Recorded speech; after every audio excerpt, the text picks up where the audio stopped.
Hello everyone, welcome back to my channel. ఈ వీడియోలో నేను 10 years బేబీకి అనేది పెప్లమ్ టాప్ అనేది ఎలా కటింగ్ అండ్ స్టిచ్చింగ్ చేసుకోవచ్చు అన్న ఫుల్ ట్యూటోరియల్ చూపిస్తాను. ఎక్కడ స్కిప్ చేయకుండా చూడండి.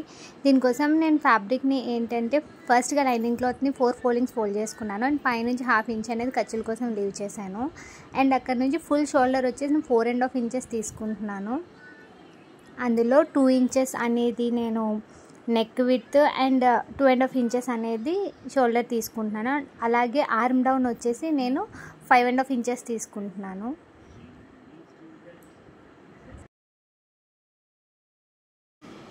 రౌండ్ తిరిగే దగ్గర నేను 1 ఇంచ్ అనేది మార్క్ చేసుకొని వీడియోలో చూపిస్తున్నట్టు కర్వ్ అనేది డ్రా చేస్తున్నాను. అండ్ నెక్ డీప్ వచ్చేసి నేను ఫ్రంట్ 4.5 ఇంచెస్ తీసుకుంటున్నాను. అండ్ అక్కడ నేను స్వీట్ హార్ట్ నెక్ అనేది డ్రా చేద్దాం అనుకుంటున్నాను. సో కింద నుంచి ఏంటంటే ఒక 1/2 ఇంచ్కి మార్క్ చేసుకొని అలాగే ఫోల్డెడ్ సైడ్ నుంచి ఒక 1/2 ఇంచ్కి మార్క్ చేసుకొని వీడియోలో చూపిస్తున్నట్టు కర్వ్ స్కేల్ యూస్ చేసి ఇలాగా షేప్ అనేది డ్రా చేసుకోవాలండి.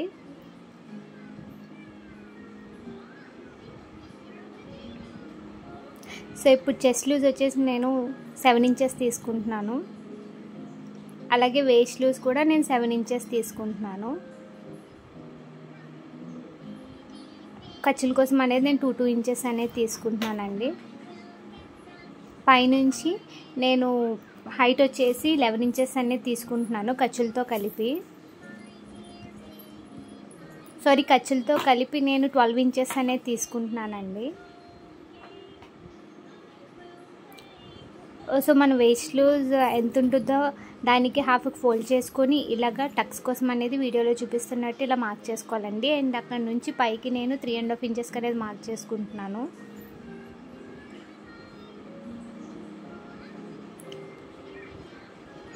సో ఇప్పుడు ఎలా అయితే మార్క్ చేసుకున్నానో అలా అయితే కట్ చేస్తున్నానండి. సో ఇప్పుడు ఫ్రంట్ అండ్ బ్యాక్ పార్ట్స్ అనేది సెపరేట్ చేసుకుంటున్నాను. యాజ్ యూజువల్ ఫ్రంట్ పార్ట్ లాగే బ్యాక్ పార్ట్ కూడా 2 ఇంచెస్కి అనేది నెక్ విత్ మార్క్ చేసుకుంటున్నాను. అండ్ నెక్ డీప్ వచ్చేసి నేను దీనికి 5.5 ఇంచెస్ అనేది తీసుకుంటున్నాను. అండ్ స్క్వేర్ నెక్ డ్రా చేస్తున్నాను. సో టక్స్ కూడా ఫ్రంట్ పార్ట్ లాగే ఇలా మార్క్ చేసుకోవాలి. సో నేను main part and lining part అనేది అటాచ్ చేసానండి. సో ఇప్పుడు హ్యాండ్స్ అనేది ఎలా డిజైన్ చేసుకోవచ్చో చూపిస్తున్నాను. ఫస్ట్గా నేను 3.5 ఇంచెస్కి అనేది ఒక మార్క్ చేసుకుంటున్నాను. టోటల్ హ్యాండ్ లూజ్ వచ్చేసి నేను 11 ఇంచెస్ తీసుకుంటున్నాను. అండ్ ఫోల్డెడ్ సైడ్ నుంచి 3 ఇంచెస్కి అనేది మనం బుట్ట హ్యాండ్స్ కోసం మార్క్ చేసుకుంటున్నాము. అండ్ 8.5 ఇంచెస్ అనేది లూజ్ వస్తుంది. సో పైనుంచి ఏంటంటే 1.5 ఇంచెస్కి అనేది మార్క్ చేసుకొని వీడియోలో చూపిస్తున్నట్టు ఇలాగ డ్రా చేసుకోవాలండి. సో ఇప్పుడు ఎలా అయితే డ్రా చేసుకున్నామో అలా అయితే కట్ చేస్తున్నాను. సో ఇప్పుడు మనం 3 ఇంచెస్ పెట్టాం కదా ఫోల్డెడ్ సైడ్ నుంచి, ఆ 3 ఇంచెస్లో మనం బుట్ట అనేది స్టిచ్ చేసుకోవాలండి చిన్న చిన్న కుచ్చులు పెట్టుకొని. సో ఇప్పుడైతే 2 పార్ట్స్ని షోల్డర్స్ అనేవి ఇలా అటాచ్ చేసుకోవాలి.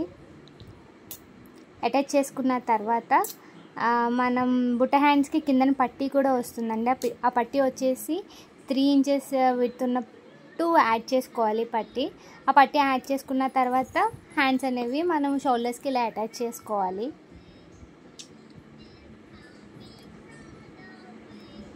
సో పట్టీ ఇలా యాడ్ చేసుకోవాలండి. 3 ఇంచెస్ విడ్త్ ఉన్న క్లాత్ తీసుకొని దాన్ని ఫోల్డ్ చేసుకొని ఇలాగ హ్యాండ్స్కి అనేది పట్టీ యాడ్ చేసుకోవాలి.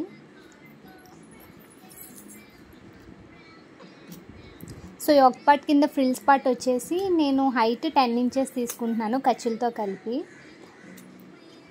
సో 2 పార్ట్స్ తీసుకొని వీడియోలో చూపిస్తున్నట్టు దానికి లైనింగ్ అటాచ్ చేసేసుకోవాలండి. ఫస్టే అటాచ్ చేసేసుకొని వీడియోలో చూపిస్తున్నట్టు ఫ్రిల్స్ అనేవి మనం ఇలాగ చిన్న చిన్నవి పెట్టుకుంటూ రావాలి. సో ఇలాగే ఫ్రిల్స్ పెట్టడం అయిపోయిన తర్వాత ఫ్రంట్ అండ్ బ్యాక్ పార్ట్స్కి మన మెజర్మెంట్స్ మార్క్ చేసుకొని సైడ్ జాయింట్స్ చేసుకోవాలండి. అంతే అండి, చాలా ఈజీగా పెప్లమ్ టాప్ అనేది ఇలా స్టిచ్ చేసుకోవచ్చు. మీకు ఈ వీడియో నచ్చినట్టయితే please do like, share and subscribe and follow for more.